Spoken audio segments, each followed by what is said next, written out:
Am I pronouncing that right? Yes. Of all, Sam Dehne, government watchdog, retired lieutenant colonel of the United States Air Force. You're running for the Reno City Council at-large seat. So first of all, thank you for chatting with me today. You're welcome.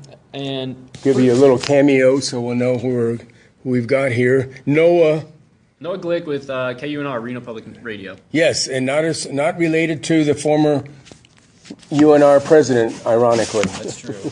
So, Sam, just start off by telling me a little bit about yourself, your experience, and some of your values as it pertains to this campaign. I'm an Air Force Academy graduate. I spent 26 years flying fighters and bombers in the Air Force.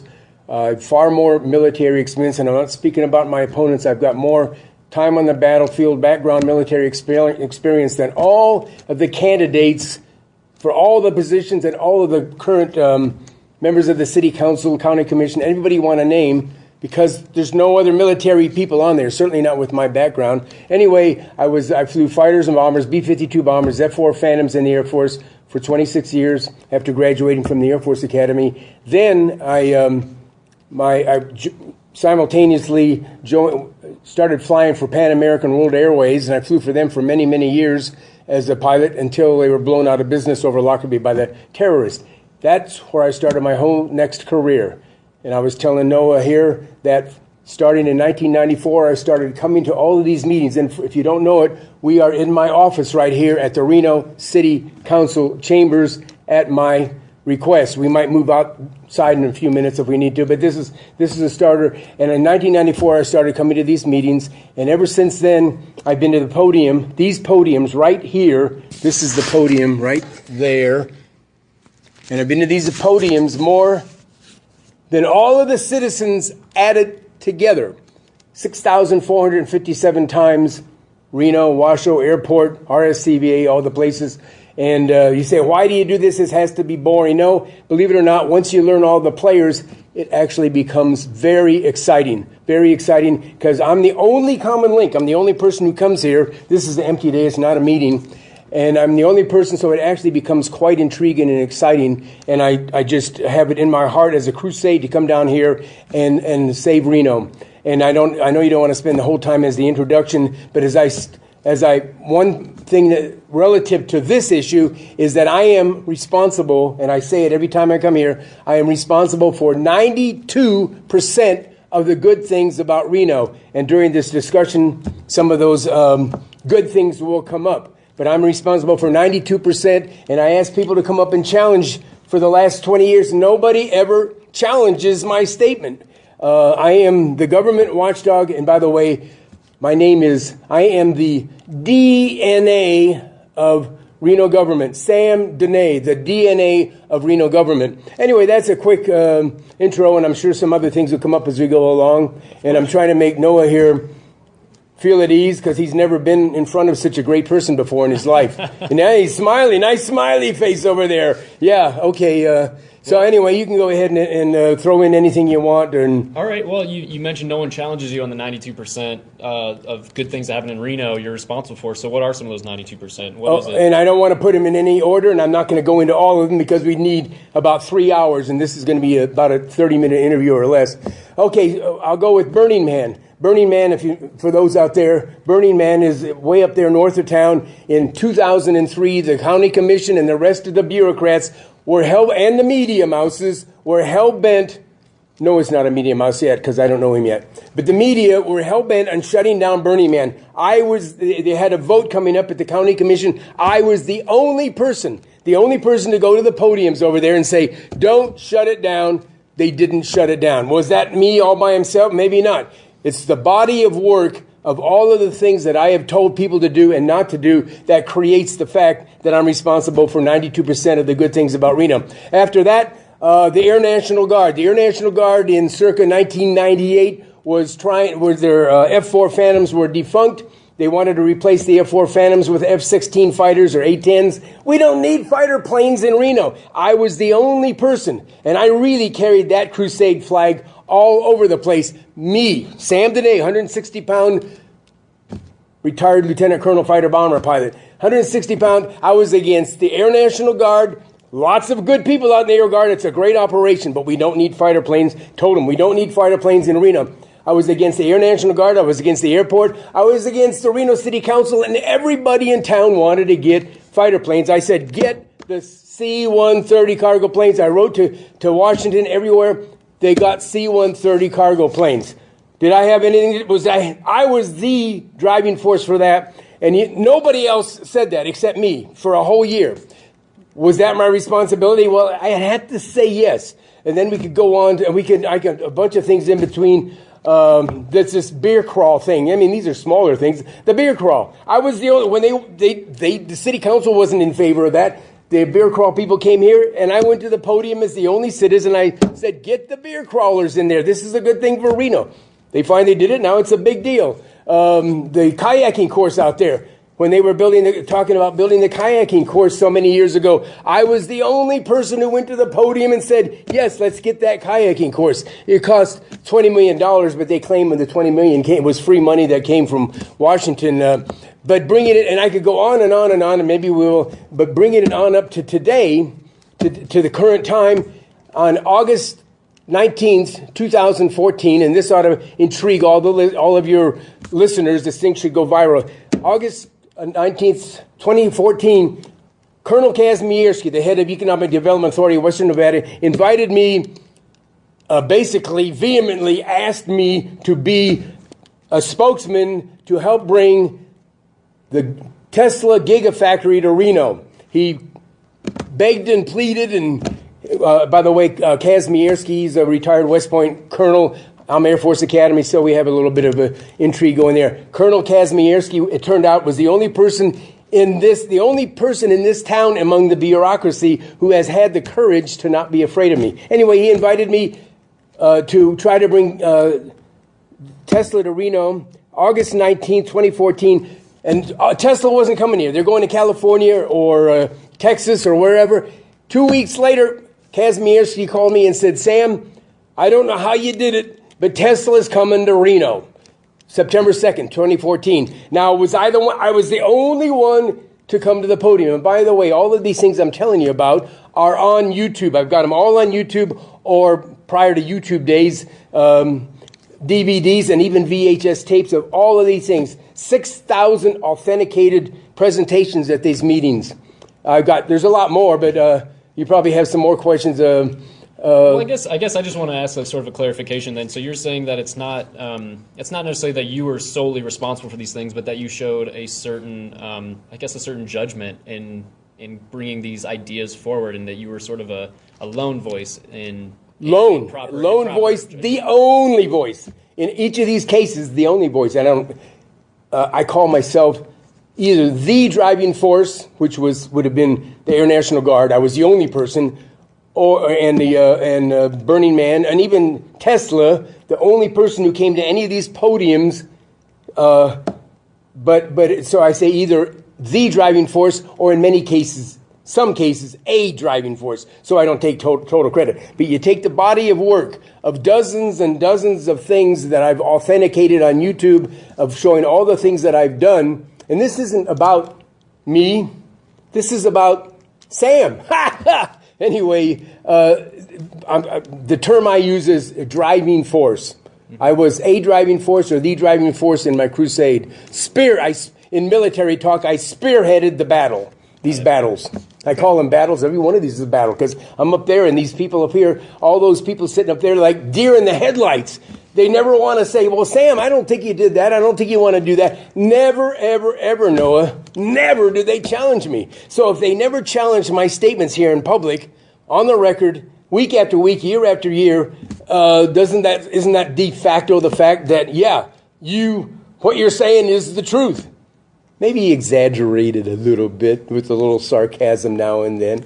But by the way, I bet you've never had an interview like this before, have you? It's definitely unique. It's definitely a unique one. There we go. There's Noah. They're analyzing things, and here's the room. Normally, this place is packed. So I do want to ask specifically to this race, so what do you perceive to be some of the biggest issues facing the city of Reno, and why are you running for the city council? The biggest issue of Reno is the fact that I should be on that dais. I don't even want to talk about any one issue, because I've just talked about a bunch of them. There's so many. I've proven that I'm an idea man. I'm a battlefield general, lieutenant colonel. and I've proven that I've got the capabilities of handling all of these things. You throw an issue at me, I can take care of it.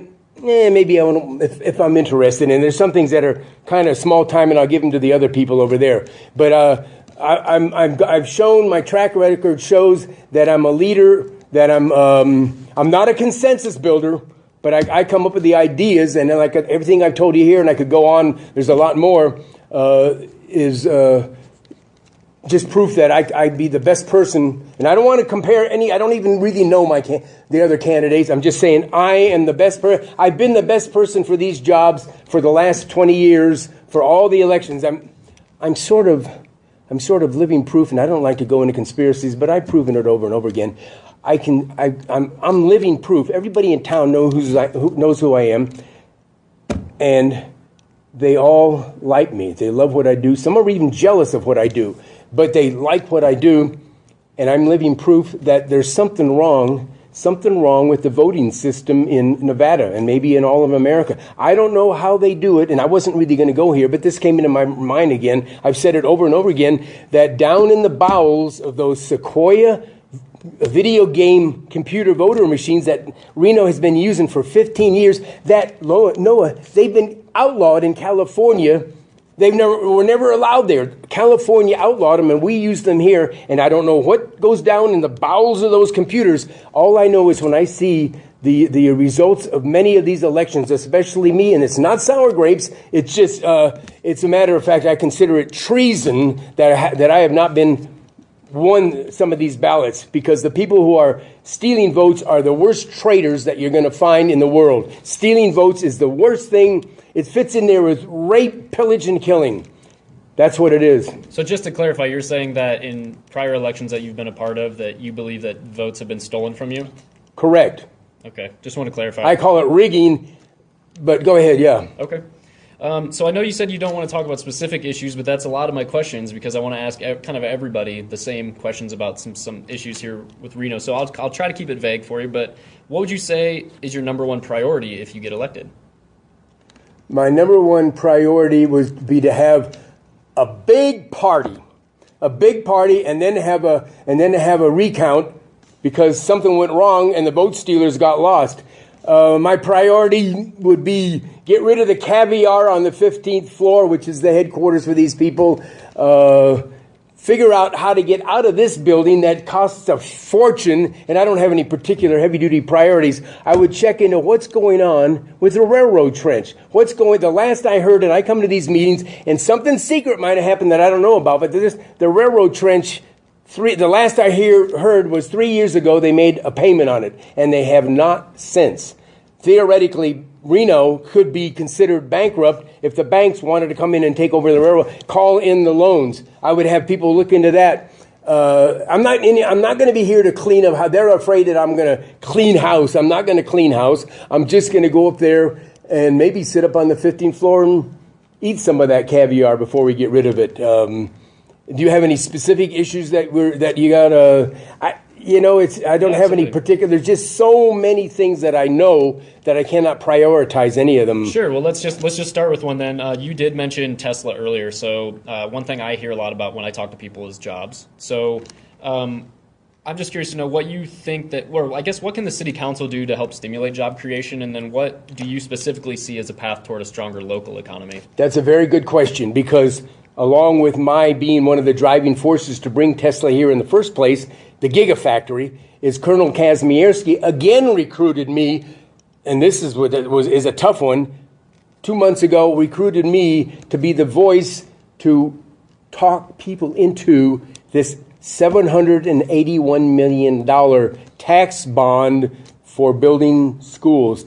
It's for the children, and I'm the only one who's come to the podium, Noah, maybe 15 times. You can look those up on YouTube, and I've said, how are we going to get, it's really hard to get the words out of my mouth to ask you folks out there to vote for a $781 million tax bond. And that's probably the biggest thing on the table right now that could go one way or the other. And that's assuming we can trust the voting system even on that vote. But anyway, a $781 million tax thing. And I've come to the podiums and said, one of the things I've said is that I think there should be some way that we should make Story County over there, the Tesla operation over this other side of the hill, pay part of this $781 million that's needed for the children, for the schools. I say, ladies and gentlemen, I don't like taxes. Nobody likes taxes. But I say, ladies and gentlemen, let me put it like this.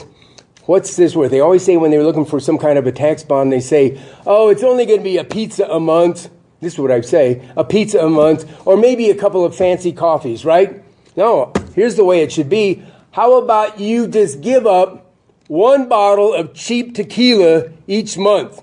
That'll take care. Nice smiley face, yeah. I mean, how's that put it into perspective? Can you give up, for the children, can you give up a cheap bottle of tequila for the children? Anyway, that's a pretty big issue that's in the mainstream right now. And if the citizens vote in favor of this tax bond at the same time they theoretically would be voting for me in November, would I be a driving force? You can look on YouTube. You find me anybody else on YouTube that's going to the podium. These podiums, I'm the only person I've ever seen, and I'm at every meeting that comes to the podium, and you can look on my YouTubes, and I've been promoting it. That's hard to do, to ask citizens to increase taxes $781 million. But like I said, I put the onus over on Tesla. Colonel Kazmierski doesn't really like to hear that because he brought them here. But not just Tesla, but Story County. They're the ones that are making out like bandits on this thing. The folks over there at Story County, I don't know if you're new, you said you're new here. They, right off the bat, on September 3rd, they got 40, the Story County people, Tahoe Reno Industrial Complex, they got $43 million check from us, we, the taxpayers, just like that. Okay. And now they're building them a freeway. People don't even know this, and I bring this out, and Kazmierski doesn't really like me to point this out, but I mean, people ought to be a man. I mean, I will be a voice. I will be a voice, and every one of those people up there will probably be in a consensus, and you'll have Sam probably sitting at the end, and every one of them will say yes, yes, yes, and I'll probably say no to 30, 50, 60, 80% of it. Okay, well, you did mention the kids, so is there anything that the city council can do for education, and if so, what do you recommend they do?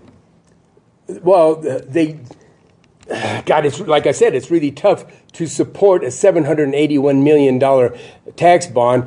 If I'm up on there, I will be going. Like I just told you, I will be going to, and I'll have more of a bully pulpit. Right now, all I've got is this bully pulpit. I'll be going to Tesla. I've already talked to Elon Musk right through YouTube up there on that camera on the wall. Elon Musk, bring Tesla to Reno. Now, and I've already said, Elon Musk, help pay for the schools for these children. And I'll be telling them, and those people all over at Tahoe Reno Industrial Complex. By the way, did you know that the guy, how long have you been here now? About a year. A year. Did you know that the guy running Tahoe Reno Industrial Complex, you know what his other business is? One of his other businesses, you ever heard of Mustang Ranch?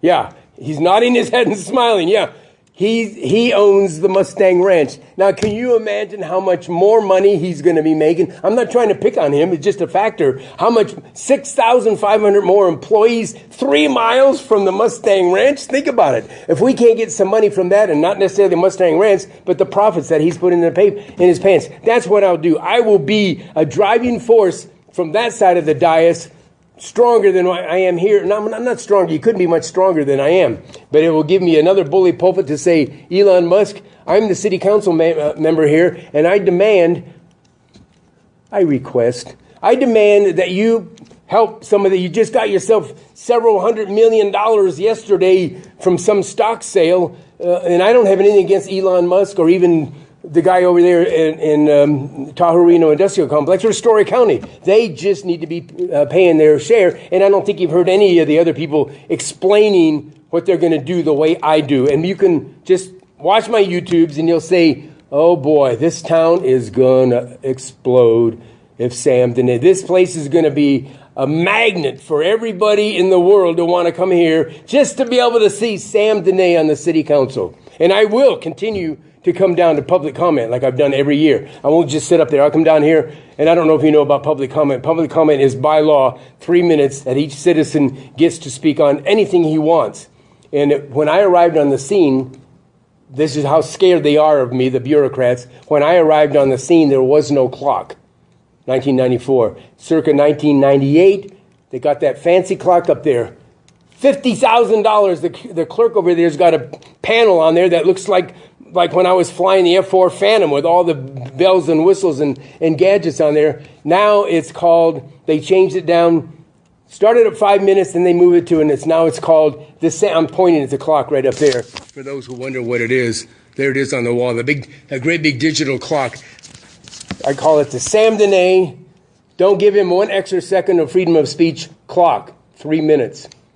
So I do want to shift gears. I have 2 more issues I want to ask you about. The first one is development in Reno. You've already kind of touched on it a little bit, but I'm just curious to know what your thoughts are on development moving forward, bringing businesses as well as making sure those businesses have proper residential and everything else they need. Well, they're a little bit out of my domain because the developers have rights to develop. I will look at what they're developing with a lot of scrutiny because I've gone through more than one cycle during my period here, and during circa around 2005, 6, 7, when it looked like there was a bottomless pit of money from the developers, from City Hall to help them out, and I'm a little, and then all of a sudden, bam! Right after the city manager, Andrew the magician, no, not Andrew, but Andy the magician Green, the finance director over there. Talk about timing. He left this in about 2008. Bam, the economy collapsed. Right now, I'm a little bit worried because everybody has so much exuberance about all these things. We don't really know that Tesla is going to make it. You watch the stock market. I follow it pretty closely. If the big companies wanted to start building electric cars, Tesla would be like the BlackBerry cell phone. That's not a sure thing, and yet we've got all these ramping. Even this $781 million tax bond. I mean, they built all these schools, and then through 5 years, there's nobody here, and they're all empty. So I'm going to watch it real closely relative to the development and the exuberance of the expansion going everywhere you turn now. And it reminds me of 2005, 2006. Every day there's more. Anyway, that's my answer on that one. Sure. The last issue I want to ask you about is crime and public safety. What are your ideas as far as making sure that the streets of Reno are safe for both residents and visitors? Okay, well, it's a good thing you brought that up, too, because as far as crime and public safety, I'm another driving force, the only one who came to the podiums when they were, in the last few months, they were looking for a new fire chief and a new police chief. Dave Cochran, fire chief, Jason Soto, police chief. They were sitting over there. I'm the only one who came to the podium, even though the Reno Gazette was really against Jason Soto. They slandered him, really, and I came to the podium, defended him, told him how good he was, and demanded that they select him as the permanent chief. Same thing with Cochran. So I was responsible for putting those men in, and to get along with your question there, I'm hoping I kind of did the right thing because they seem like they're a really talented man, and they know what the best thing they got going for them? They've got Sam Dehne on speed dial. Nice smiley face. So that's what as far as crime, it seems like Reno's, and I'm not down there. I'm sure some people have been harmed wrongfully, this and that. But it seems like Reno has a pretty good handle on the police situation, crime, and it's proven we've got, at least the track record has proven that we've got one of the best fire departments in all of America. Some of these fires that they put out in the danger, they put them out in danger in their lives, and I call them absolute miracles. Some of the fires we've had here, with some lives were lost, very few, but in some homes. But relative to the job they did, it's a phenomenal fire department. Great. So, how do you see your experience, particularly your military experience, serving you well in this role as city council? My military experience? Or your experience in general? My military experience was probably the experience that gave me the capability of coming here and being the guardian angel for the Reno citizens against the government bureaucrats, and especially, and I got to get it in there, especially against the Reno Gazette.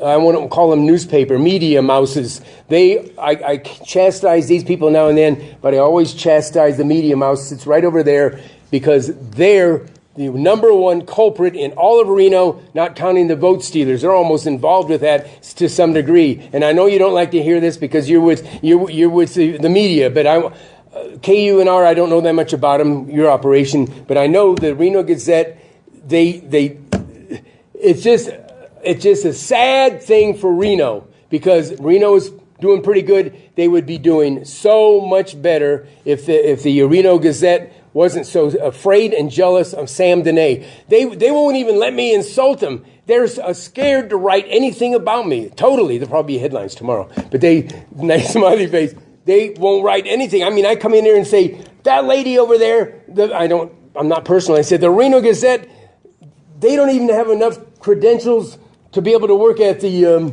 Big Nickel. That's my attitude. And I will be the same as I am now. Just look at some of my YouTubes, and you'll say, sure, that's the man I want. That's the man. You've heard of George Patton, mm-hmm, and George Custer and MacArthur. I'm all of them combined in one. You heard of Donald Trump? I'm Donald Trump with better hair. All right. Well, as a member of the media, and then I have to do a follow-up, and I'm just curious to know what specifically you have against the media, or specifically with the Reno Gazette-Journal. I think I explained it, and it's all of the media, but the worst one is the Reno Gazette, because the rest of the media kind of, and I don't know enough about you to include you, but how do you go 20 years with this guy, this person, Donald Trump, all those people you want to add up? I don't need like to compare myself, but I'm Donald Trump on steroids with a better grammar and better articulation and more, like I said, better hair. But anyway, the media, the reason that the media is so bad, the Reno Gazette especially, is they refused to report any of these things that I advise them about, warn them about. They're leaving out so much, and that's the duty of the media. And they are paid for. I've actually even filed an open meeting law complaint against the Reno Gazette, because they are paid for by the government. They are subject to the open meeting law, and they violate it by not having open meetings so I can go to their meeting and find out what they're going to report about next week. They violate it, and that's a stretch off a little bit, but it's the Lord's truth, because they don't sell any papers anymore. They make their money because of all these political advertisement, legals, they call them in there. That's how they survive. And they are just not good people. Okay. Could I say that succinctly enough? That was great. So just curious. You better call them up and tell them to listen to this show tomorrow, right? Right.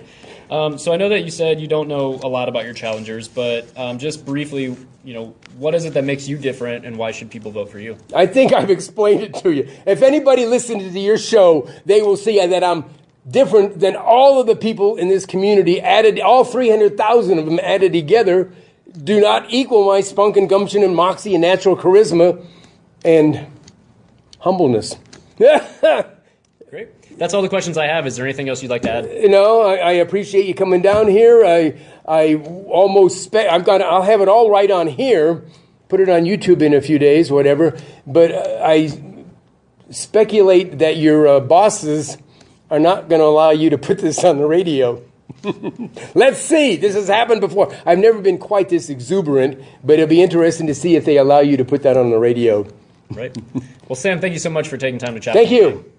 Fist bump there, buddy. Thanks. Good job. All right. No, that was great.